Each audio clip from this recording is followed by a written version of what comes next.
Good day, everyone. Today I have a very important message for the people of South Africa. We have filed our case with the Constitutional Court of South Africa, case number CCT 299/21. Despite the many difficulties that we have faced along the way, we have successfully filed this case. I would like to thank Dr. Faiz Kirsten for his unwavering commitment to the cause.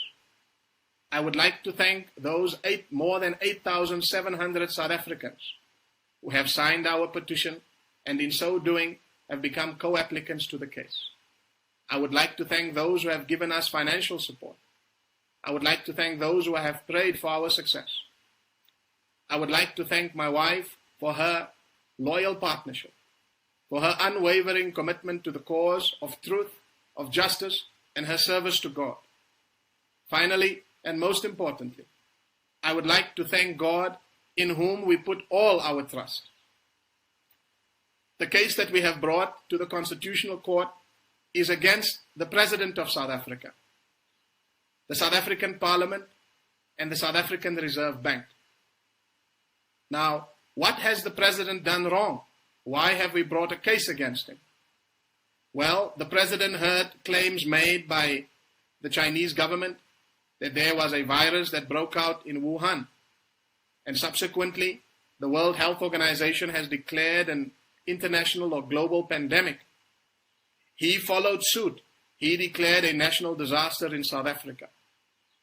What he has done wrong here is he did not confirm the claims that was made by the Chinese government or the claims that was made by the World Health Organization, as he should have done before he imposed a lockdown on the South African people. What the President should have done was to send scientists to China and to ask the Chinese government to provide a pure sample of the SARS-CoV-2 virus, separated and isolated from all other contaminants and substances. Once his scientist was in possession of this pure sample of the SARS-CoV-2 virus, he should have instructed them to infect a living, healthy organism with this pure virus only to see whether it produces the symptoms of COVID-19 and to see whether COVID-19 is indeed as deadly as the Chinese and the World Health Organization claim it to be. He should have repeated this a few times. After doing so, he should have presented his facts and his information to the people of South Africa, to Parliament, and then he should have declared a national state of disaster. The President did not do so. Therefore, he did wrong. The President should have shown the people of South Africa the virus before he declared a national disaster based on the virus. In doing so, the President has contravened the Constitution. He contravened Section 36.1 that says he can only limit the rights of the people of South Africa, the Bill of Rights, if he has reasonable justification. And if he shows that reasonable justification to the people of South Africa as in an open and democratic society. He also failed Section 32.1 of the Constitution that says if you take someone's rights away, then you should provide him information that could help him to understand why his rights has been taken away, or to fight for his rights to be restored. The President simply failed to do so. What is the case that we have brought against the South African Parliament? Well, when the President declared the national state of disaster, Parliament went along without any question. That was wrong. Parliament should have called a debate. They should have questioned the President. They should have asked the President to show us the virus before they agree to support his measures of the lockdown and the national disaster declaration. Parliament failed to do so. That is why they did wrong. They contravened the Constitution. Section 37.1, Parliament should have made sure that there is a real threat to the life and property of the people of South Africa before they went along. Parliament should have made sure, according to Section 42.3, that the President has a reasonable justification for taking away the rights of the people of South Africa before they agreed to go along. According to Section 55.2, Parliament should have put all measures in place to find out whether the virus exists and whether it's dangerous and whether it's deadly. Parliament should have asked the President to show us the virus. They had the power to do so, and he would have had no other choice but to answer them. Parliament has failed the people of South Africa. The South African Reserve Bank, when they heard the President make a declaration of a national state of disaster, they then funded the President. They instituted financial measures to provide finance for the lockdown measures. That is what the South African Reserve Bank did. Before they provided such finance, what they should have done was to confirm whether the virus was real, to confirm whether the virus was indeed deadly, before they agreed to finance the government. They had a responsibility to do this under Section 224.2 of the Constitution. They have a responsibility to act independently without fear or favor. They have failed to do so. Now we have great evidence against these respondents. To start with, Christine Massey of Canada and many others went around the world and they've asked more than 100 laboratories, health laboratories around the world, to show them the SARS-CoV-2 virus. And the answer they got from these laboratories was no. They cannot show the virus because they don't have it. More than 100 health laboratories around the world. The President and his scientists rely on the PCR test in order for them to demonstrate death rates and infection rates. But the inventor of the PCR test method has said that it shouldn't be used for that. Yet they continue to use it for that. The inventor of the PCR test method, Dr. Mullers, died shortly before the outbreak of the pandemic. But luckily for us, that those who know him well and who have the same expertise as him has given us sworn testimony to verify and to confirm that he indeed has said that his test should not be used for this. They give sworn testimony to this, and we have presented this to the court. The PCR test has been found unreliable by a Portuguese court, and in this matter, according to Section 39.1 of the Constitution, the Constitutional Court must consider that Portuguese case when it makes its ruling here. And the Portuguese case ruled that the PCR test was unreliable. The PCR test is not calibrated to find SARS-CoV-2 based on a pure genetic sample that was taken from a pure sample of the SARS-CoV-2 virus. Rather, it is based on a computer-generated genetic sequence. The NICD has claimed that it has a photograph of the SARS-CoV-2 virus. Now, how did they obtain this photograph? According to their own version found on their website, the NICD says that it took samples from patients that tested positive for SARS-CoV-2 using a PCR test, and then it took those samples and mixed it with green monkey kidney cells, amongst other things, and then it took a picture of this mixture and claimed that this picture is a photograph of the SARS-CoV-2 virus. Well, it is wrong. One cannot rely on such a picture because all you have is a picture of a mixture.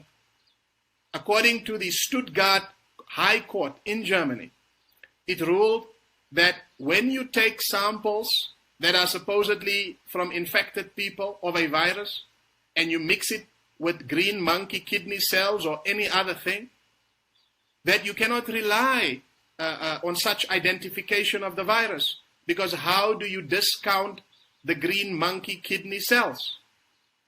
And this is exactly what the NICD has done in their supposed photograph. We place this before the court, and the court must consider this as per Section 39 1.1 of the Constitution. This is overwhelming evidence that is supported by sworn testimony from scientific experts. Dr. Qureshi from Canada, Dr. Resnick from the United States, Dr. Corbett from the UK, and of course the evidence that I have shown you from Christine Messi. We thank them greatly for providing such sworn testimony to us. In addition to this sworn testimony, we also have incriminating evidence coming out of the mouths of the President, of the Speaker of Parliament, and of the Reserve Bank Governor themselves. The President has admitted under oath at the Zondo Commission that his government has people or officials in a high office that are captured. He admitted this. He also said that members of Parliament from the African National Congress are in Parliament because of the party, and they are there to serve the party and represent the party, not the people of South Africa. This is out of his own mouth, sworn testimony. The former Speaker of Parliament, Thandi Modise, also delivered sworn testimony at the Zondo Commission. And she said at the Zondo Commission that sometimes members of Parliament don't want to ask unnecessary questions because they have ambitions of becoming ministers in future. Thandi Modise did not ask the President to show us the virus. And now Thandi Modise is the Minister of Defense. The South African Reserve Bank Governor, when he was helping at the same time that South Africa incurred billions of dollars of debt with the IMF, the South African Reserve Bank Governor was helping the government put together the budget in which this loan was decided upon. And at the same time, he was an advisor to the IMF, the entity to which the South African people were eventually sold to debt slavery. He was working for the IMF and he was working with the South African government at the same time, benefiting the IMF with this loan that was eventually taken out. This was a clear conflict of interest, highly unacceptable. How could we expect that the Reserve Bank would have acted independently, without fear or favor in such circumstances, as it should have done, when its governor was so highly conflicted? As you can see, we have a very, very strong case here against these respondents. And we are asking the court to grant the South African people relief. And the relief that we are asking from the court is, number one, for the national state of disaster and all its measures, including the lockdown, etc., to be declared invalid and to be set aside immediately. We are asking the court that the COVID-19 budget, or the budget that was decided upon on the 24th of June 2020, in which the South African people incurred indirectly a great deal of debt to fund the lockdown and the national disaster, that budget must be declared invalid and set aside, and that the South African people must not be responsible for any debt incurred as a result of these unproven pandemic. We are asking the Constitutional Court that all the respondents be held financially liable personally for all the financial losses suffered by the South African people because of their actions or their failures to act in the correct manner. We are asking the court to hold the South African Reserve Bank liable as an institution, as an organization, because the South African Reserve Bank is the financial authority of the country. So as the financial authority who acted wrongly in this instance, that the South African Reserve Bank should be held liable financially for all losses suffered by the South African people. We are asking that all these respondents must resign voluntarily in an orderly manner. We are asking the court to grant the people of South Africa a referendum in which the people of South Africa can have a vote of no confidence in all of these respondents. We are asking the court that the South African people be granted a referendum where they can decide whether to have a direct presidential election with individual candidates instead of party-based system that we have now, so that we can remedy this conflict of interest and this confusion that ANC party members have whether they should represent the people or whether they should represent their party. We should have a referendum to solve this matter once and for all. We are asking the court that to grant the people of South Africa a referendum to decide whether we should liquidate the South African Reserve Bank in order to finance all of the financial losses suffered by the people of South Africa because of the failures of the South African Reserve Bank. We are asking the court to grant the people a referendum so that the people can decide on a metal-based currency and the abolition of interest to ensure that in future our financial system cannot be manipulated by anyone. As you have seen here in my explanation to you, that our case is simple, clear, and just. We have faced many difficulties. Some of our witnesses that were supposed to give sworn testimony pulled out under threat, under coercion, under fear. But we have labored on, and we are here. This is a serious time in the history of South Africa and in the history of the world. I ask all of you who are listening to this video that should something happen to me, that all those co-applicants have the right to have this case continue to the end until justice is done.